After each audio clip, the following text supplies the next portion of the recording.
In this video, I would like to give you a complete overview over the Fiverr seller account. We're currently in the Fiverr seller account. I just set up a new account for this course. I'm going to show you live in this course how to make money on Fiverr. So we're going to have a look at how to get orders, how to make sure that these orders are actually completed on time, how to get our money, and a lot more. So if you just set up your own Fiverr account, you're probably still in the buyer's account. If you don't know how to get to the seller's account, just click up here on the top right corner on switch to selling. In my case, of course, I'm in my seller account, and that's why it says right here, switch to buying. Now, over here to the right, we can learn about a couple of things about us. So first of all, the first one is, of course, the response rate, which is basically the percentage of message that we answered in a time frame of 24 hours. So let's, for instance, say we receive a message and we answer that after 8 hours, and our response rate would be 100%. Let's say we receive a message and we answer that message after 25 hours, then the response rate would be 0%. If, for instance, you receive, let's say, one message and you answer that after 19 hours and the second message after 28 hours, your response rate would be 50%, because for one message, the response rate would be 100%, and for the other one, it would be 0. Thus, in the end, if we just, add that to each other, it would be basically 50%. All right, so then down below, of course, delivered on time. How many of the orders have you delivered on time? In this case, it's of course 100%. If you deliver, let's say, one order not on time and one on time, again, it's going to be 50%.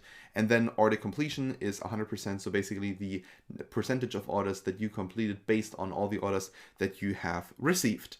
Then down below, of course, the earnings for this month, and down below also the response time, how long it takes me to answer a message. Now, let's actually talk about messages. When you receive any kind of message from your potential customers, they're going to show up here directly under messages. If you're unsure about where to find your orders, just click up here on orders, and then you can see all the priority orders. Let's zoom in here a bit.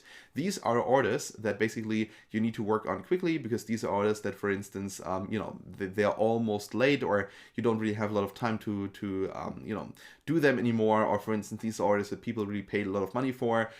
These might be orders where people, for instance, paid extra money for you to deliver this order very quickly. Then over here to the right, we got the so-called new orders, which is just simply orders that just came in. Then active orders, orders that are still active that you haven't finished yet. Then late orders that are active but that you haven't finished yet, and which are late in, basically that means that you, for instance, said, all right, this order is going to be completed, let's say today in the evening, but it's already, let's say, a day later, and you just didn't finish them the day before. So that would mean late. Then, of course, delivered. These are orders that, of course, you delivered. So basically that you're finished with, that you delivered, but that does not mean that you completed them. There is a difference here, because delivered means that you delivered your result and the customer can still get revisions. Completed means that the customer doesn't want any more revisions and is happy with it, and perhaps even left a review. This is then the stage where you can say, I actually earned that money. And then, of course, we got the canceled orders, where people canceled the orders and didn't want the order anymore. Then over here, we got the gigs. When we click up here on gigs, we can learn about all the gigs that we set up as drafts, or the gigs that are active. Now, there are a couple of things that we can see up here. First of all, of course, we got the active gigs. These are gigs that are currently online. Then we got pending approval. This is where Fiverr perhaps still needs a bit of time to approve them and look at them. Then requires modification. These are then the gigs that you need to improve. Draft, of course, the gigs that we set up but that aren't published yet. And then, of course, denied. These are gigs that Fiverr does not want you to publish. And then, of course, paused are gigs that are active, that are available, but you cannot work on them right now because, let's say, you're on a holiday, or maybe there's a private emergency or something like that. This is then when you can basically pause them. They will not show up anymore on the Fiverr pages, but they're still kind of active, so you can publish them or republish them at any given time. Then, of course, up here we also got the analytics section. In the analytics section, we can learn more about how much we have earned. It says right here the total earnings, then of course the total orders completed. I think in the course right here, we are going to see that some of these numbers will of course increase. So you're going to see how I'm going to earn a bit more money on here. Then of course the total orders is 0. This is just a numerical value. So for instance, let's say like 1 or 2 or 3 or 4. Then average selling price, so how much you earn on average per order. And of course earned in March, so how much I've earned in this month.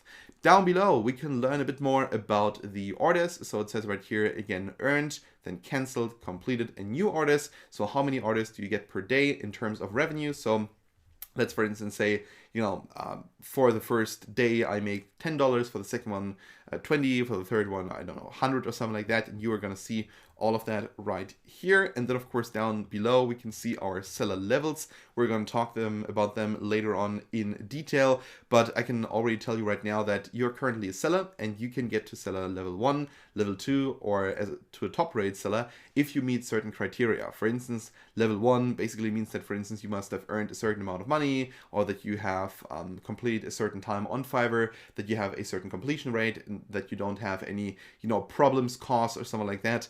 All of that basically is part of that step right here. And then, of course, there are different criteria from getting to level 1 to level 2 and from level 2 to top rated. So then, of course, we got the earnings tab up here. Earnings tab just simply means that these are the amounts of money that Fiverr paid out to you. You can learn more about this right here. And basically you can say, all right, I'm gonna have a look at how much money I've earned in the year 2020 and then this month, or for instance, how many orders I've generated over that certain period of time. You can basically do that in here, and you can also learn about how much money you have withdrawn, how much money you got in here, and so on and so on. All right, so then of course we got the community right here. You can learn a bit more about events, blogs, the forum, community standards, and podcast. Now, in general, it makes sense to check out, for instance, the blog or the forum. Sometimes there are potential customers that are looking for, someone who does XY, and then you can basically say, you're looking for XY, I'm offering XY, come to my gig page. And then over here to the right, we also got the so-called more button, which basically means that we can set up, for instance, a so-called custom offer. A custom offer, for instance, is basically a link that you can generate that allows people to just get a certain service from you for a price that is not a standard price. So for instance, on your Fiverr gig page, when you offer a Fiverr gig, you can say, I want to translate, let's say 1,000 words for $50, or I can translate 100 words for $5 or something like that.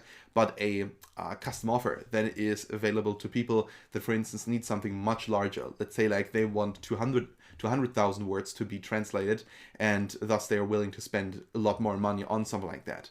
All right, so then of course we have the so-called buyer requests right here. So these are requests that people have sent where they, for instance, need something. Let's say, for instance, they need someone who translates work for them, or who creates a website for them, or creates a logo, and you're basically going to see all of these buyer requests right here. Of course, you can only see buyer requests that are to a certain extent related to what you're offering. So if, for instance, you're offering, WordPress services, then you're not going to find translation work right here. So this is basically where you can find offers that you can work on. So this was now a general overview over all the tools. We can learn a lot more about Fiverr in the upcoming lectures. I'm going to show you how to set up your own Fiverr gigs, how to make money on Fiverr, how to attract customers, how to get reviews, and a lot more. But right, that was it now here for this video. Thank you so much for watching, and I hope we can see each other in the next one.